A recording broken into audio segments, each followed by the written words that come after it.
We question our daily position, seeking answers and definitions. Get the queries off your chest with Ahkam SOS.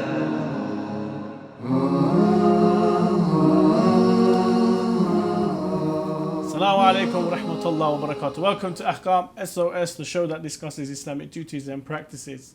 If you have a question you'd like to ask, please send it in via the WhatsApp number provided. Alternatively, you could even email us at ahkamsos@imamhussein3.tv or give us a call live here in the studio, and inshallah myself and the Sheikh will be able to discuss your questions.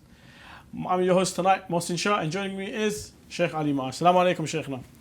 Assalamu alaikum wa rahmatullah. How are you this evening? Alhamdulillah. MashaAllah. Sheikhna, this is going to be, unfortunately, our last episode for this season as we break for Muharram and Arba'in. This show, mashallah, we've dedicated towards some questions in regards to Muharram. And we've had an email come in. Considering it is, the COVID-19 is the big issue, the quarantining that's been happening, there's been so many government restrictions with having large crowded gatherings and so forth. So the question that's been emailed in, and it was, I believe also the following question was even given to His Eminence the Grand Ayatollah Sistani for the purpose of holding Muharram Azad this year. And it was that the sacred month of Muharram is approaching, and the tragedy memory of Karbala is renewed. What is observed from the continuation of the corona epidemic and the concerned authorities, along with the emphasis on the need to avoid holding large gatherings, especially in closed places? Many believers ask what they should be regarding, what should they do regarding the commemoration of the Master of Martyrs, Imam Hussein, peace be upon him, and his family and companions, despite their urgent desire to continue in holding the usual ceremonies. As you are aware, Sheikhna, there's many government restrictions and guidelines for the public in order to stop the pandemic and stop the COVID-19 disease spreading and infecting more people. I had a discussion with one of my friends where he even mentioned Rasulullah sallallahu alaihi wa alihi has discussed pandemics and what to do in such times. And he said the first thing you do is you stop travel, you close your borders. Nobody leaves, no one's allowed in, and so forth. So Islam does understand pandemics and does understand outbreaks of disease and so forth. But at the same time, this is Muharram, one arguably the most important season and commemoration of the Shia community. Sheikhna, was His Eminence Ayatollah Sistani, what has he said in regards to this question? أعوذ بالله السميع العليم من الشيطان الرجيم بسم الله الرحمن الرحيم الحمد لله رب العالمين وصلى الله على محمد وآله الطيبين الطاهرين ولعنة الله على أعدائهم أجمعين. Initially, His Eminence mentions that there are many methods in which the one can use to express the sadness and the grief on this painful occasion, the occasion of Ashura and the holy month of Muharram, and followed by the month of Safar as well, Safar of the Ahzan, the Safar of sorrows, and to show the sympathy with the Prophet's family, alayhum as-salam jami'an, and of course this musibah that falls into this holy household, a very sad occasion in Ashura is one of the greatest masa'ib. وجلت وعظمت مصيبتك في الإسلام, as we read in Ziyat Ashura, that this great calamity, anxiety that befell in Islam. His Eminence mentions three main points with regard to commemorating this event in this crucial time in the pandemic and epidemic. The first point, he mentions that broadcasting the beneficial Husseini majalis with live streaming via television stations, internet apps, and so forth. So the Sayyid mentions that it's important that the one that broadcasts these majalis, the important majalis, the majalis which are beneficial, the majalis in which people would benefit from listening and watching. Also, he mentions that the religious cultures and centers and Husseyniyat should coordinate with the well-spoken lecturers and reciters with this regard, and to be able to, offer the services to the people, to the muazzin, to the mourners. He also mentions that they should mobilize and urge people and the believers to listen to them. So let's say the channels, let's say the centers, try to promote those majalis so people can interact and come and listen to these majalis while they're in their place of residence or a place in which they reside and live there. So that's the first point, that if you can't go or you're not allowed to go, then you can use the internet or the channels on TV to watch the majalis, and that requires promotion, advertisement, and so forth. The second point he mentions that holding the majalis at home, of course, at certain times also, let's say day or night, in which only attended by the family members or the ones who have contact with them, relatives and so forth. Also to be beneficial as well, to listen to the majalis of Al-Hussein alayhi salam. They can actually broadcast it by, receive actually the majlis from the internet or the TV if they can't get Maulana or reciter at their home and recite for them. Then the Sayyid mentions, as for the public majalis, to hold majlis in public, in the Husayniyya, in the outdoor, for example, let's say in a place, let's say in a field, in a park, for example. In such situations, the Sayyid mentions clearly that they should strictly adhere to health regulations. Mm-hmm. In other words, you are allowed to hold the majalis this year.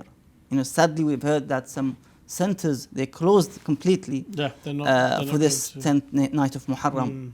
Although they could have done what the Sayyid mentioned, that to adhere to the health regulations. So he mentions that taking into the account social distancing between the attendees and the use of medical masks and all forms of protective measures like sanitizers and so forth. So the Sayyid is encouraging that you can actually, hold the majalis in public, but make sure you follow these measures to avoid the spread of the virus. And of course, the Sayyid mentions that while limiting the number of the attendees to these places, so you have to restrict and lower down the number of those who attend, just to avoid the spread of this virus, God forbid. Then he says it's to be, in the situation of be it in a closed place or open space, ala kulli hal, they have to look at this situation and see how can they meet these measures, important.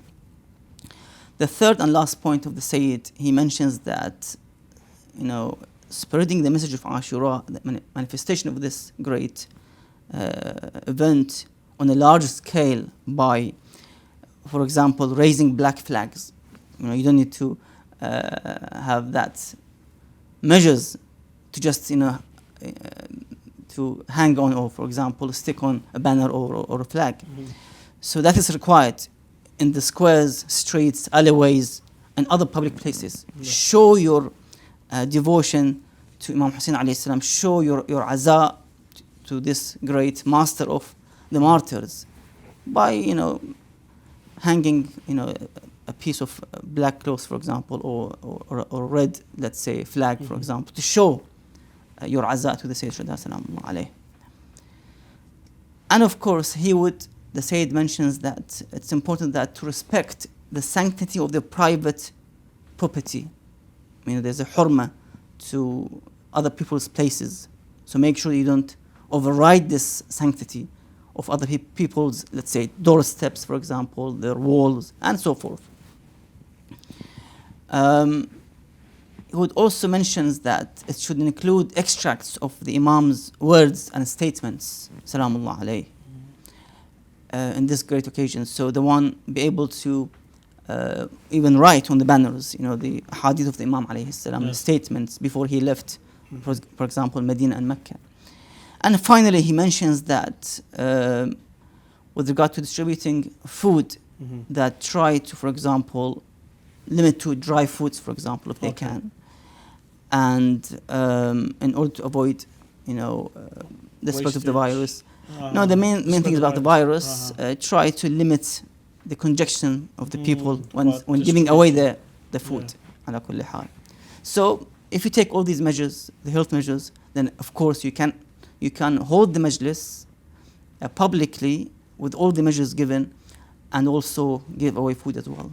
And inshallah, Imam Hussein salamullah alayhi would reward those individuals, and may by his blessing would lift and remove this notorious virus, inshallah. Ahsant. Wise words there from our marja. May Allah protect him and grant him a long life. Shaykhna, my second question is in regards to the mourning and the azar. Part of the azar is to go listen to the masa'ib of Abu Abdullah al-Hussein and also his companions. And, it does break our heart and we cry. And crying and weeping is part of our azar and our, you could say, part of our donating and showing our grief expression of what happened to Abu Abdullah al-Hussein. Do you think that in today's day and age, weeping can be considered a little old-fashioned, a little backdated? If you think about it, doesn't seem to be consistent with modern-day thinking. Not at all. It is a civilized behavior. Crying, weeping, shedding tears is something very civilized. Today we see the world, cries for those who are being killed, for example, due to bombings, for example, orphans, and so forth. We see people cry, and nobody would, talk against them. It's a part of human's nature, the feeling of sadness, crying, weeping, and so forth. So this is something we can also observe it in the Holy Quran and the Hadith, that the prophets of Allah cried. Yaqub alayhi salam cried for the disappearance of his son Yusuf for almost 40 days, 40 years, sorry. بيضت عيناه, as the Quran states. His eyes became white. He lost his eyesight. Due to continuous cry and cry. So, not at all. It is actually a civilized way of expressing your grief and sadness, because you have something. There's a value. There's something you want to offer. There's a guidance behind it. There's a hidayah behind it. Yes. That's why crying is something is required. And as the Imam al-Hussein salamullah alayhi stated, "Ana qatir al-abra." I was killed, so people would cry on me, because it's a great message within the crying. MashaAllah, excellent. Well said, Sheikh. Sheikhna, for some Muslims who have left their countries and live in the West in non-Islamic, settings, they feel that some of these people have lost their Muslim identity. Is it incumbent upon these people to establish cultural Islamic Husseinias and centers in order to uphold the values that Abu Abdullah al-Hussein has established for us, as well as to remember the Ahlul Bayt and their teachings, and also to promote morality within society? You see, establishing the mosques, centers, Husseiniyat should be done all over the world. It's not just in Islamic countries. And when we move to the West, khalas, we don't need these worship places. We need to spread the message of Ahlul Bayt alayhim salam, and specifically Imam Hussein salamullah alayh, everywhere. It's not just within the boundary of the Islamic countries. No, we need more centers around the world, especially in the West. We need Husseiniyyat, we need gatherings, religious gatherings with this regard. Of course, the more the better. And of course, we have now the technology, we can broadcast these over the internet, over the satellite channels, and so forth. Sheikhna, this happens to some people, and I'm not one to judge. Even though I do my best to attend as many majalis as I can in one night, unfortunately, some people can't attend, or they're busy, or there's work clashes with the times of the majalis and so forth. So when people can't come to the majlis or don't attend the programs, the Husseini programs and so forth, does that have a negative effect on them in terms of, does it weaken their iman? Does it make them more distant towards the Ahlul Bayt? Does it constitute as a sin that they could not attend the majalis of Abu Abdullah al-Hussein, especially on these holy nights of Muharram? If they distance themselves from the mosques, from the religious gatherings, from Majalis al-Hussein alayhi salam, for example, in Muharram, and they stay away from this atmosphere of religiousness, of iman, of taqwa, of jama'ah gatherings and salah and so forth, and that will cause that they get less iman, they become weak in their faith. They might even commit sins by attending other majalis which are not really accepted by Islam. Let's say mixed gatherings, parties, dance, music. Of course, that will be a sin, and they have to go back to these majalis and to remain listening. And I mean, they even can go and use, let's say, the internet, the social media to watch these majalis and follow these majalis if they can't attend for any reason. They have to attach themselves with, as the Prophet ﷺ said, Book of Allah and His holy progeny, Kitab Allah wa Itrat Ahl Bayti, in order to save themselves in dunya and in akhirah as well. Excellent, excellent. Shaykhna, is it obligatory to keep the memory of Ashura alive? Yes, it is one of the most important religious rites. Ashura is so important that changed the course of the history, the Islamic history, after it was overwhelmed and taken over by the Umayyads. So Imam Hussein salamullah alayhi saved this, the Islam and the Muslims from falling into what other religions they fall into in terms of deviation and inhiraf in their belief. And of course, Ayatollah Shirazi mentions in one of his statements that we have two cultures, Ashura, the culture of Ashura, and the culture of Ghadir. Mm-hmm. And they need to be spread and propagated, and that is the responsibility of the mu'mineen, believers, and especially the youth, that they can spread Ashura and Ghadir to the rest of the world. And he would mention that, for example, Ghadir is the culture of Islam and humanity. Ghadir is where humanity comes with Islam, hand in hand. And he would mention that Ashura is the culture of sacrifice for the cause of righteousness and haqq. So in one time, and in one side you have the humanity and Islam, and in the other side you have the sacrifice to keep this Islam going and running smoothly and on the right path. So important, yes, we need to spread the message of Imam Hussein salamullah alayhi to the world, and the message of Ghadir as well, which has been neglected sadly, because they both are attached.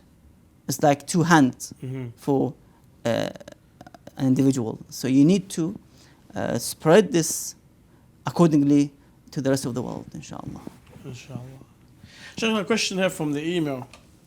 Does the government have a right to suppress freedoms, such as banning people from peaceful protests, public gatherings, and expressing their views? Of course not. The government has no right to suppress people's freedoms.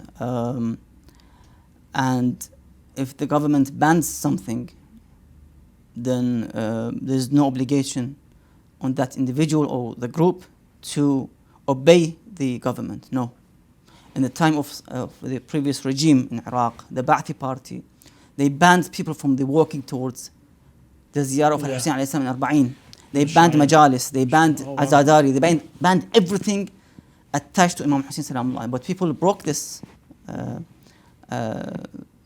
the curfew and the ban, and they used to walk through the fields and farms towards Karbala. And of course, many were killed and tortured. Arrested. Sacrifices were given in this path. So no, we don't have to listen to the governments.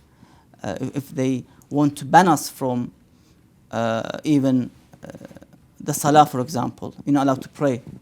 You have to, let's say, become specific, like what's happening in China. Yes. With is it Uyghurs or Uyghurs? I don't know. I'm not sure. Yeah, I know that they've been trying to reculture reculture them, these exactly, group of yeah. Muslims that live in China. Yes. So sadly, when we have and witness oppressive governments, we have to, of course, stand against those governments in a way that we can actually make a change.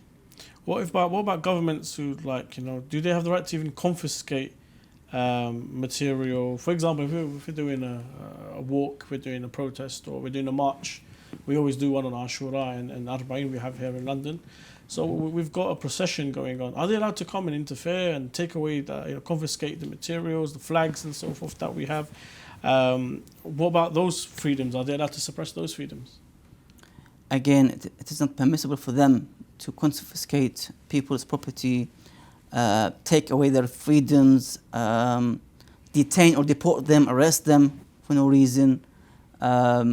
Basically, they have to follow the guidelines of the Sharia, exceptions in Sharia that you have to stop people from committing crimes and genocide and so forth. But other than that, why do you confiscate people's property and belongings? You're not allowed. Not at all. These ahkam are not from Allah Azza wa Jal. وَمَنْ لَمْ يَحْكُمْ بِمَا أَنزِلَ اللَّهِ فَأُولَٰئِكَ هُمُ الظَّالِمُونَ. Those who do not rule according to Allah's rule, they are zalim. So what they do, these governments, are against Allah Azza wa Jal rules and legislations, of course. Shaykh, what about when they give us penalties, like financial penalties and so forth, fines? Are we supposed to not pay them? Are we supposed to say, this fine didn't come from Allah subhanahu wa ta'ala, I'm not paying this fine and so forth?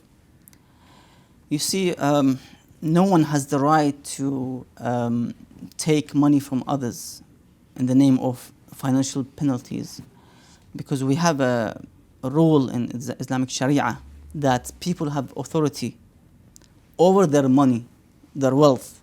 الناس مسلطون على أموالهم.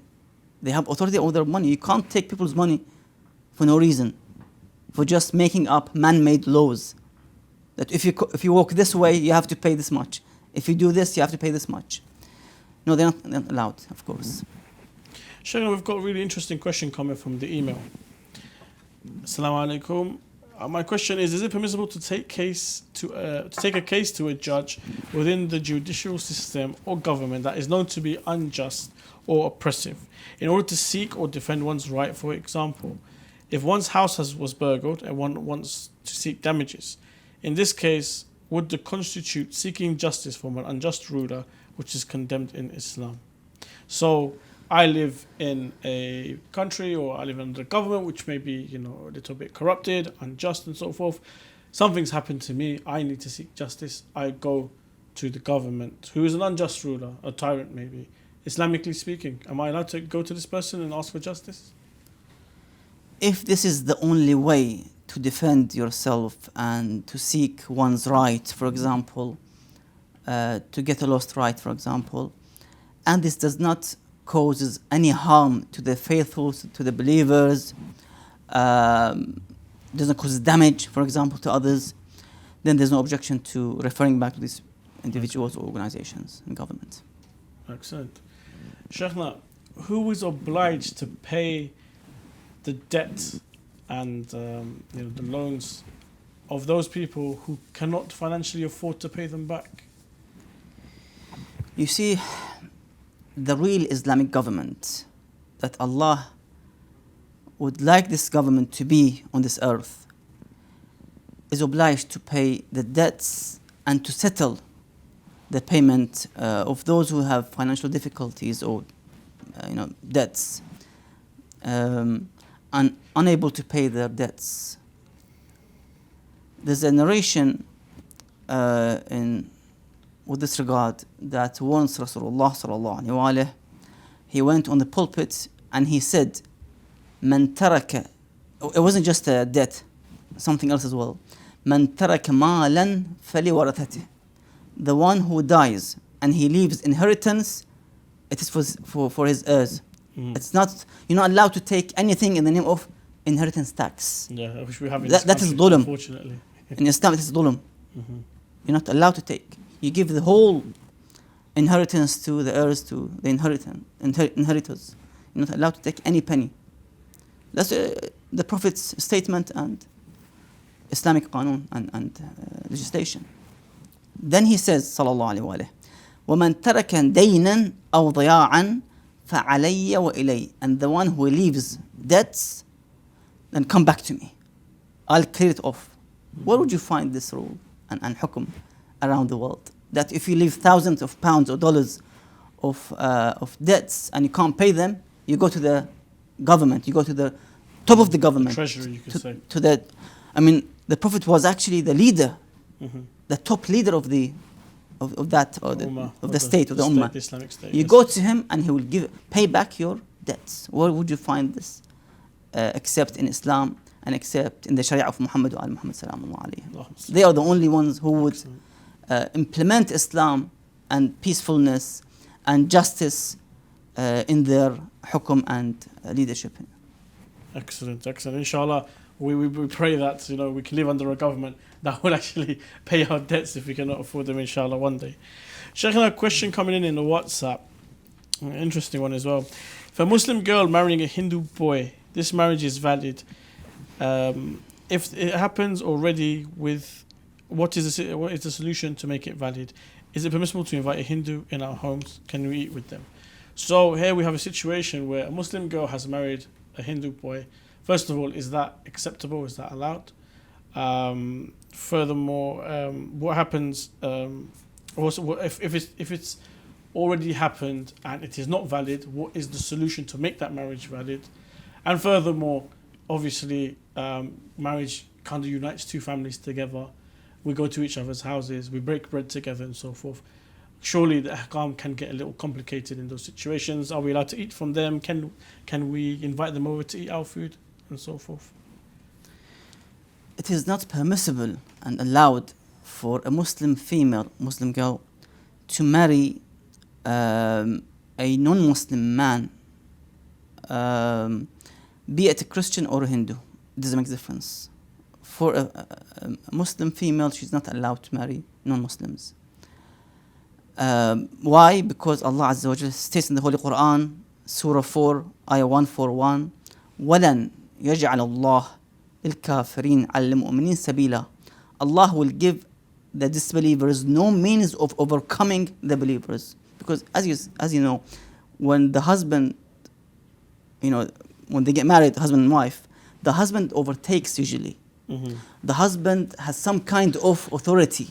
There's patriarch system. The woman needs permission to leave the house from the husband. There are ahkam, there are rules.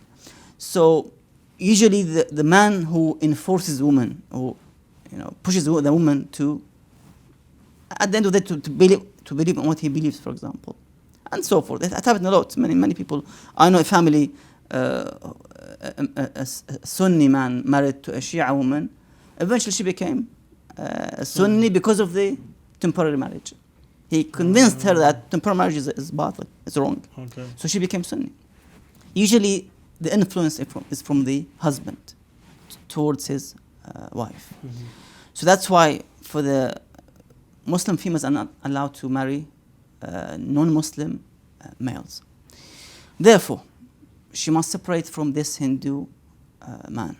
She's not allowed to stay with him at all unless he converts to Islam. So that's the solution. The shahadatain.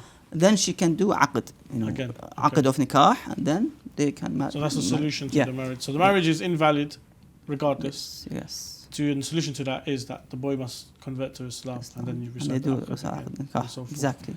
And about the families coming back. The family, inviting a non-Muslim to your house is fine. There's no issue with it. But you have to make sure that, again, your aqidah is protected, because they might influence their aqidah, their belief. And if not the aqidah, they might invite you to their wedding, which is a mixed wedding with no hijab. There's music, there's dance. So you might fall into the sin and haram. And you have no way to, run away from them, because you're shying, for example. So the best thing is to restrict and limit your visits or their visits to very specific. Don't go too much, into their lives, and because you're gonna fall into haram. Let's say you sit on the dinner table and they bring alcohol. It's haram to sit on a table where there's alcohol, and so forth. So it's better to limit it. I see. Shaykh, final question for this season, unfortunately, as it is our last episode. From the WhatsApp, my question is that I'm 13 and I'm very fascinated about the topic of Imam Mahdi. But the stories about his reappearance and the events which will happen, such as wars, etc., frighten me. How can I overcome my fear? Initially, the Holy Quran states about the Holy Prophet sallallahu alaihi wasallam in Surah Al-Anbiya, ayah 107. وَمَا أَرْسَلْنَاكَ إِلَّا رَحْمَةً لِلْعَالَمِينَ. We did not send you except as mercy to the mankind. The Holy Prophet and his pure family, who've been inherited from Rasulullah sallallahu alaihi wasallam, they are all rahmah to the world. They are rahmatan lil-alameen. They are mercy. So Imam al-Zaman Ajjallah Farajul Sharif would also, according to a statement, that يظهر, that he will reappear ويسير بسيرة جده رسول الله صلى الله عليه وآله, that he will follow on the footsteps of his grandfather Rasulullah and سيرة جده أمير المؤمنين عليه السلام. He would follow the footsteps of his grandfather Ali عليه السلام. So Imam Mahdi would be the same as Rasulullah and his father, grandfather Ali alayhi salam. How they've lived and they've ruled, it will be complete justice and peacefulness, inshallah. And of course, if this individual can recite Dua al-Ahad every morning after Salat al-Subuh, to make the connection with the Imam alayhi salam, also to read books about the Imam and Dhuhr and so forth, to make this connection and bond with the Imam of Zaman. May Allah hasten his appearance and be with him, inshallah, in afiyah and khair and barakah, and to remove this pandemic from the world, inshallah.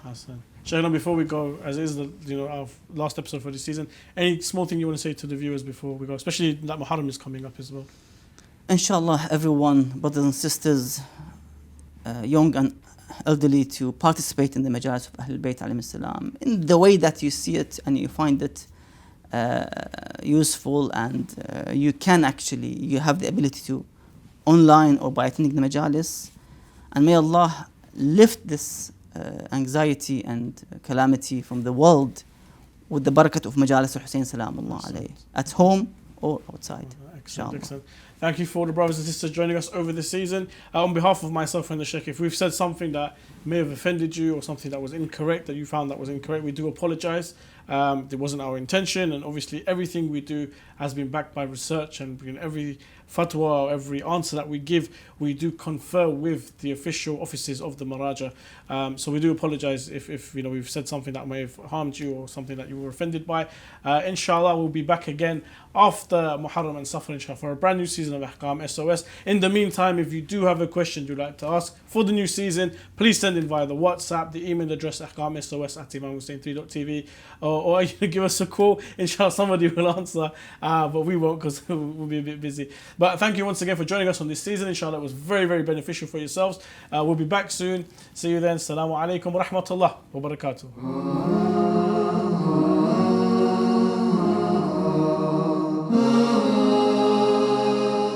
We question our daily position, seeking answers and definitions. Get the queries off your chest with Ahkam SOS.